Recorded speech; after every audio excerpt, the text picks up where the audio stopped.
the Skagway streetcar. Hey! And off we go. In this valley, waiting for the gold rush to come. And sure enough, ladies and gentlemen, on August the 17th, 1896, George Washington Carmack, Skookum Jim, and Tagish Charlie are washing their dishes on the edge of the Klondike River, and they find gold lying thick like cheese in a sandwich. 30 to 40,000 people arrived literally overnight. They just came in a steady stream. I wanted the gold, and I sought it. Oh, I scrabbled and mucked like a slave. Was it famine or scurvy? I fought it. I hurled my youth into a grave.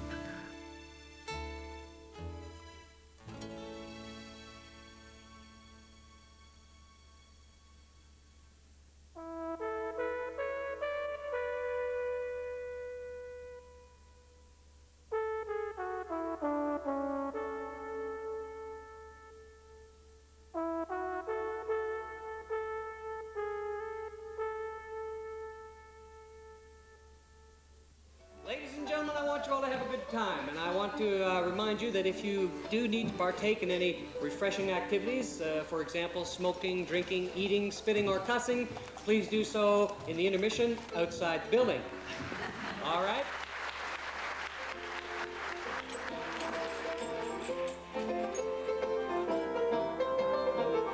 There's gold in the Klondike! Where's the Klondike? There's gold in the Klondike!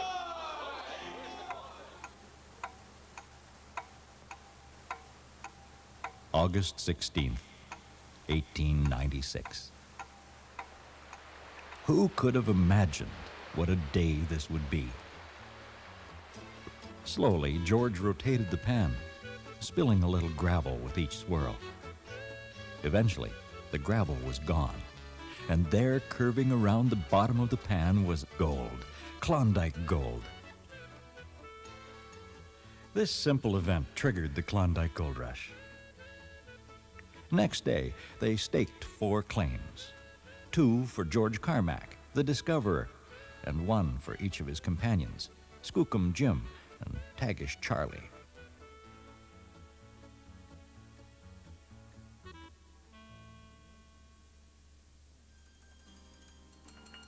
In the outside world, the economic depression was taking its toll. The dole was commonplace, and no apparent end was in sight. Those who heard about the strike generally dismissed it as being too good to be true. And the Klondike, well, few knew or cared where it was. The Klondike is situated in the extreme northwest of Canada, close to what was at the time an ill-defined border with Alaska. A major gold strike had been expected here for years. At least 2,000 prospectors were living in the vicinity when Carmack made his find. Hoisting their packs, they left Rabbit Creek for the mining recorder's office at 40 Mile. Rabbit Creek was soon renamed Bonanza. This simple event triggered the Klondike Gold Rush. The next day, August 17th, was proclaimed Discovery Day, an event that's still celebrated in the Yukon Territory.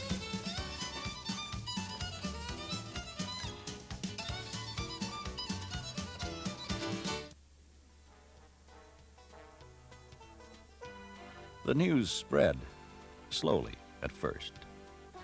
Bleary-eyed men rolled out of their bunks, their cabins emptied as outfits were piled ever higher on the riverbanks. The oars dipped quietly into the water, and suddenly, it was every man for himself.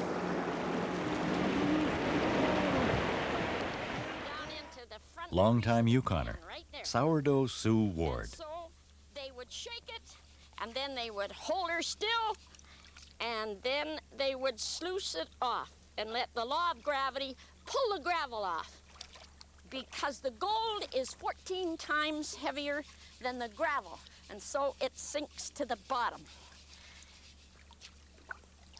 and you repeat the process.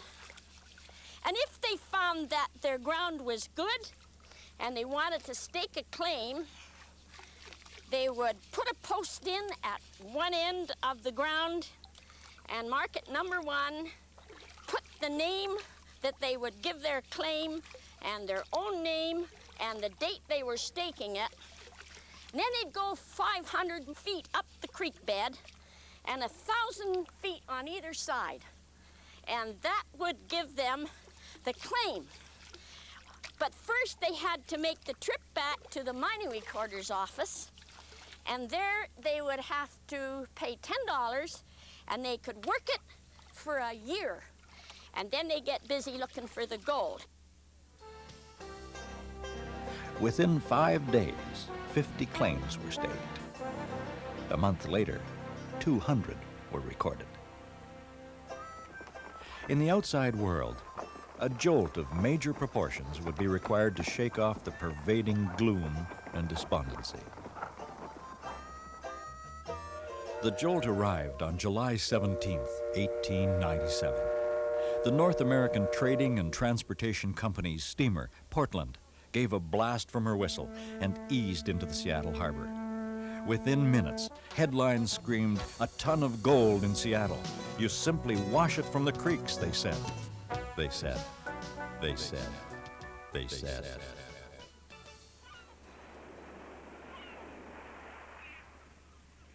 Overnight, the stampede was on.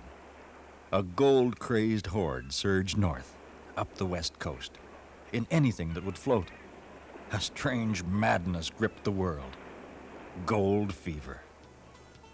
At least a dozen routes were proclaimed to be the easiest, the fastest, and the cheapest. The outfitters' mercenary interests got the better of them. And so what if they were wrong? Few would ever be back to complain.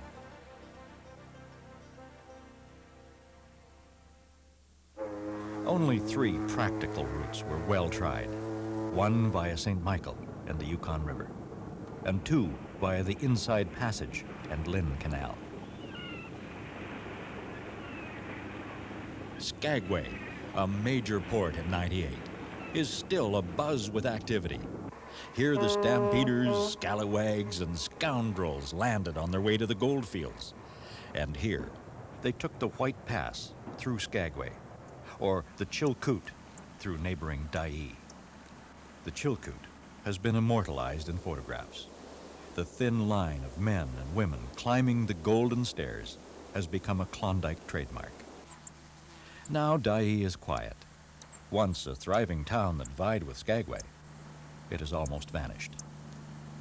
In '98, both centers offered miners every amenity, and for a while, Dyea was well ahead. The alternative route was the White Pass, with Skagway at the trailhead. The town has survived the ravages of time, and it's now a major tourist center. All aboard the Skagway streetcar. Hey! And off we go. And ladies and gentlemen, on the 29th day of that month, the SS Queen, the mail steamer, comes around the point just like you did this morning and ties up against Captain Moore's brand new dock. 500 people become the instant population of Skagway. Before the end of the month is out, there are 5,000 here. The winter of '97-'98, this is a boom town, tent city of 20,000 gold-crazed stampeders, and I'm gonna drive you right through the middle of Skagway in the days of '98. This is Broadway. There's 8 blocks of bliss laid out right here for your entertainment, folks. Will everybody get another couple pictures of their ship in the harbor, maybe themselves with the city in the background? We're going to make our way next down to the old Gold Rush Cemetery, where I'm going to introduce you to Jefferson Randolph Soapy Smith. All aboard the streetcar. As Skagway's population grew, so did the numbers of entrepreneurs ready to mine the miners. The gold seekers who disembarked from the ships were easy prey for the saloon keepers, entertainers, and gambling houses. Soapy Smith's gang of cutthroats and con artists helped increase the odds of being robbed, and in the process, cast the image of Skagway as little better than hell on earth. Today, his abrupt rise to power and his equally abrupt demise remains one of the most fascinating of Skagway's stories. My God, man, don't shoot! He cried. Frank Reed, city surveyor and chief engineer of Skagway. Man who laid out all the streets we've been driving on with his surveying transit, so straight and true. Mr. Reed was from Oregon. He had been a gunfighter, he'd been an Indian fighter, frontiersman. Frank Reed was up here with everybody else way ahead of their reputation when they got to Skagway. But that night, Frank had a 6-gun on his hip, and he saw Soapy coming down the dock, and he said, "Why should I mess with this outlaw?" And he pulled that 6-gun out, pulled back on the hammer, and he pulled the trigger. And that would have been the end of the whole story, except for a quirk of historic fate. The hammer of his pistol fell on a faulty cartridge. "Oh, no! Quick!" Frank pulled a second time to get another round into the chamber. As he did that, Soapy had just enough time to drop his Winchester off his shoulder. Both men fired simultaneously. Smith took a round in the heart. He was dead before he hit the dock. Frank Reed took a bullet in the groin that shattered his pelvis. He died 12 agonizing days later, and when he was buried, 2,000 people gathered here for the funeral services, and in February of '99, a grateful community raised up a granite monument. He gave his life for the honor of Skagway. Soapy lay dead on the end of the dock for 3 hours, his body forgotten. From the right, form single file. Fortunately for many, the Northwest Mounted Police were just ahead of the rush. The need for the Mounties in Canada's northwest frontier had been decided upon at least 2 years before Carmack's discovery. Their arrival had other ramifications. Until now, no formal border had been established between the United States' new territory, Alaska, and Canada. First of all, we didn't know where the border was. The Americans thought it would be way north of Skagway, up near Lake Bennett, which is 12, 15 miles beyond the White Pass summit. The British, which at that time looked after Canadian foreign affairs, they interpreted the Treaty of St. Petersburg of 1825 as putting the border about 50, 60 miles down Lynn Canal. So this is an immense amount of land was disputed territory. Such matters had been of little concern until the word gold rang through the land. Now, things were different. The Northwest Mounted Police were dispatched by Ottawa into the Yukon Territory to maintain law and order, and they did, in their true sort of British Victorian way, with their pistols properly strapped to their belts, and with their buttons all shined. They took up posts at what they believed to be the boundary between Alaska and Canada, which turned out to be exactly where it was. Here, law and order were strictly enforced. Each post was equipped with a Maxim machine gun, in case the Mounties' presence was not enough. When everybody arrived, they all had rifles, ammunition, 6 guns, and this was the mode of operating in the United States at that time. When they got to the border, the Northwest Mounted Police would say, "Oi, you don't need that in this country." And virtually, it was just a heavy weight to carry. And along the Trail of 98, north of the border, it was littered with broken rifles and guns that had been thrown away, because they were not required in Canada.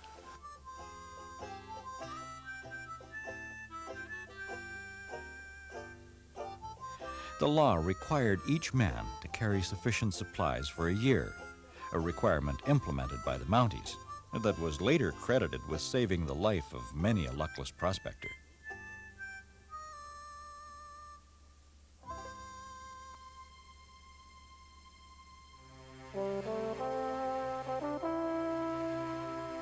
The contrast between the scenic grandeur of the area and remnants of the stampeders' efforts to tame the land make an unforgettable experience.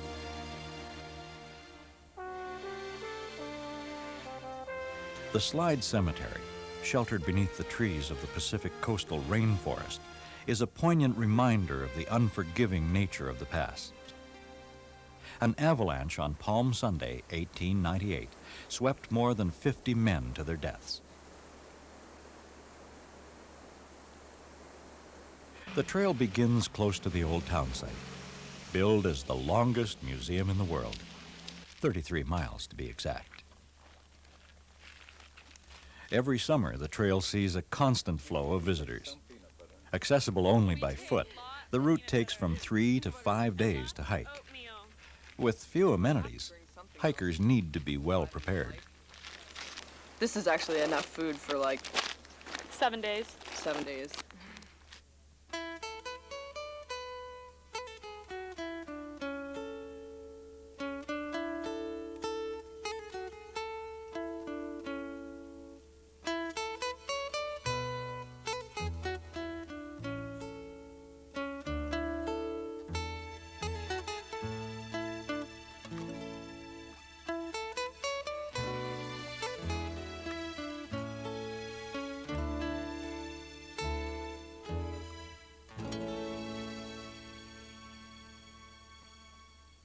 Approaching the 3,600-foot level, the summit, the climate becomes subarctic. In '98, a writer for Harper's Weekly wrote, "The eye catches the movement. The mountain is alive. There's a continuous moving train. They are perceptible only by their movement, just as ants are. Never did men look so small." Martha Louise Black, who climbed the pass the same year, described it in more graphic terms. "The Chilkoot is the worst trail this side of hell." Today, a single ascent is challenge enough for most. But at the time of the gold rush, it was commonplace to make the journey 20 times, up and down the pass. The alternative route was the White Pass. Regardless of which pass you took, Lake Bennett was the immediate goal. Head of navigation for the Yukon River, it's a mere 500 miles to Dawson City, heart of the Klondike. Up to 30,000 stampeders spent the winter here, waiting for the ice to melt.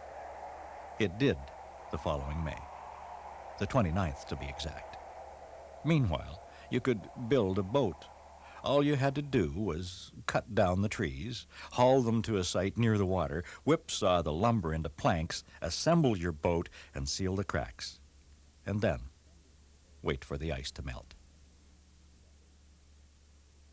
And when they were not building boats, they built this church. When the ice melted, the boats were launched, and the stampeders were gone. And so, too, was the congregation. The 110-mile narrow-gauge railroad to Whitehorse, Yukon Territory, was completed in July of 1900. July 29th, 1900. The last spike was driven. After more than 2 years, hard labor, the White Pass and Yukon Railroad was open for business. The Daily Alaskan described the completion of the 110-mile marathon as an epic in transportation affairs of the North. The first passenger train is through. The first to make the continuous run from Skagway to Whitehorse. Too late for the majority of the stampeders, but not for the many thousands of tourists that travel the route today. I suppose the thing that I personally like about the White Pass is the fact that it's been operating all the way back through the gold rush. This is a direct link with the Klondike Stampede of 1898. I mean, these parlor cars, many of them date back to the 1880s and the 1890s. The right-of-way itself was blasted out of the side of the cliff during the Klondike Gold Rush. This is an actual operating link back 89, 90 years, and because of that, you've got something here that's very, very special. There are very few companies that can claim heritage all the way back to the Stampede to the Klondike.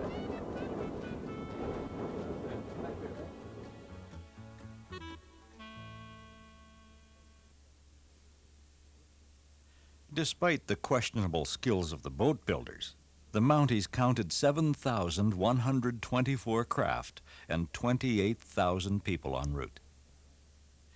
While the trip down the river lacked the drama of the ascent of the pass, many lives were claimed by the turbulent waters. The fortunate ones who capsized and didn't drown frequently experienced an instant baptism in the icy water. One of the most treacherous sections of the river was just before Whitehorse, at Miles Canyon. In 1898, 150 boats were wrecked here in a matter of days. The solution was to portage round the rapids using a rough-hewn log rail tramway. At the north end of the tramway, a rest spot was provided. The site was called Whitehorse City. In 1898, this was a virtual tent town. And 2 years later, it was a major center, the northern terminus of the White Pass and Yukon Railway. The White Pass and Yukon arrived in Whitehorse with the driving of the spike on June the 8th, 1900. When the rail was spiked down, the White Pass trains could connect to stern-wheel steamboats on the Yukon River, which would then continue on down 400 miles to Dawson City. The steamboats that the White Pass operated were early on the river with dozens of other companies' ships, but the buccaneering spirit of the time, driving freight rates so far down, made it impossible for anyone to make any money. The White Pass, therefore, went into the business in a big way. They actually bought out all of the steamers on the river and formed British Yukon Navigation Company, of which the Klondike, SS Klondike, was a flagship of that fleet. The British Yukon ships then continued from Whitehorse downriver to Dawson, and then would turn around and come back upriver, thus creating a transport system up and downriver for stampeders, their supplies, and for the creation of the large mining companies into the 19-teens and 20s. This was, in 1900, the completion of the dream of building the route to the Klondike, when the British capital and the Canadian and American ingenuity built the White Pass. This was their achievement. The fact that finally, after the incredible hardships of the trails, of the stampede itself over Chilkoot and White Pass, a 6-month odyssey was reduced to a 6-day journey.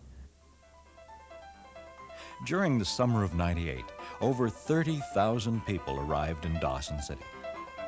A well-prepared, if not small, detachment of Mounties and members of the military were ready to greet them. So suddenly you had a force of 20 Mounties and something like 30 or 40,000 people running around, and the Canadian government responded, and they sent up another 200 Mounties and a couple of hundred Canadian Army people called the Yukon Field Force. While the force was served by many outstanding officers, one name in particular stands out: Inspector Samuel Benfield Steele, a large man who was picturesquely described as erect as a pine and as quick as a cat. Despite the fact that there was a commissioner and a territorial council, he was the law. In his typical straightforward way, he apparently had no problem with that, and he explained it this way: the situation was before us and had to be faced. Nothing was omitted that was for the good of the community. When he left Dawson 19 months later, his warm send-off was described as being such as no man had ever received from the Klondike gold seekers. I think because of the fact that they did have more than their share of lawlessness, I guess you could say, and they were evident on the streets: prostitutes, gamblers, saloons by the dozen. I mean, literally dozens and dozens of saloons. And people knew that they were there, but he maintained such control that it was just the same as included in his writings. He mentions people could walk the streets in Dawson in more safety than people in Montreal. And you know, back in those days, most of our cities were considered very safe places to walk around, and I'm sure that was why the people responded that way. They respected authority that was good to them. One of the characteristics of Klondike gold is that it occurs in a free or placer state and is found in the gravels at bedrock. In the case of George Carmack's discovery, the creek bed was the exposed bedrock. Because of this phenomenon, particularly during the early years of the gold rush, it was possible for an individual miner to make a fortune. However, where the bedrock was beneath the surface, life was more difficult, particularly during the winter months.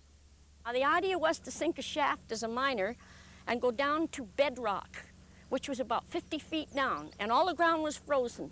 So you had to light a fire on the top of the ground, and it would burn all night. You'd come out and shovel out about a foot the next day and light the fire again. You'd sink your shaft down on your claim until you hit bedrock. And then having arrived at bedrock, they would drift over in a direction to try and follow the pay streak. And in the original winters, when it was 30, 40, 50 below, they would go down the shafts and they would peck off the frozen gravel with a pick and shovel, put it in little wooden baskets, haul it over and windlass it up, and then stockpile it at the side of the shaft. So in the spring when the waters ran and you could start to wash this stuff, then you did your sluicing. For those who found the gold, and many did, a variety of diversions were available to spend it. I think my very favorite is Swiftwater Bill Gates. He and his girlfriend had a quarrel one night, and Bill was, I gather, a little bit vengeful. He decided that he'd have to fix this girl and teach her a lesson. Now, he knew that she loved bacon and eggs for breakfast. Always, every morning, that's what she had. So Bill went around town the day before, all day and all night. He bought all the eggs in town at $1 each so that his girlfriend couldn't have eggs for breakfast. He bought 2,700 eggs at $1 each for his revenge. The rest of the story, they tell me, is he may have even fed them to the dogs in front of his girlfriend outside the restaurant to sort of sweeten his revenge.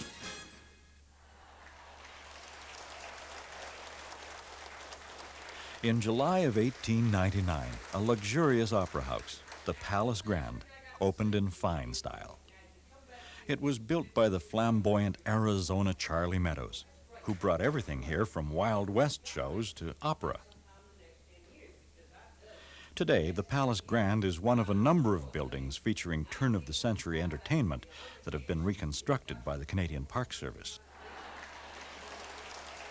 The spell of the Yukon was also cast on literary notables, such as Jack London and Robert Service. He's world-renowned for his poetry on the Yukon, on the North. He captures a sense of what it's like to live in the North and the kinds of feelings that one gets from the North. He also captures the spirit of the gold rush. The spell of the Yukon.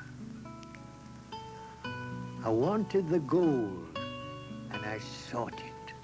Oh, I scrabbled and mucked like a slave. Was it famine or scurvy? I fought it. I hurled my youth into a grave. I wanted the gold. Oh, and I got it. Came out with a fortune last fall. Yet somehow, life's not what I thought it. And somehow, the gold isn't all. No, there's the land. Have you seen it? Say, it's the cussedest land that I know, from the big dizzy mountains that screen it to the deep death-like valleys below. Some say God was tired when he made it. Some say, oh, it's a fine land to shun.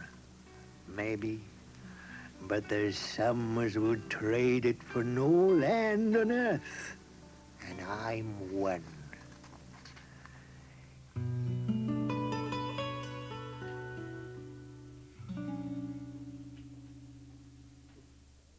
The financial success of the Bard of the Yukon was such that he made more money than many of the miners As for George Carmack, the discoverer of the richest placer gold find in the world, he made a modest fortune, returned home to the United States, and continued to prospect.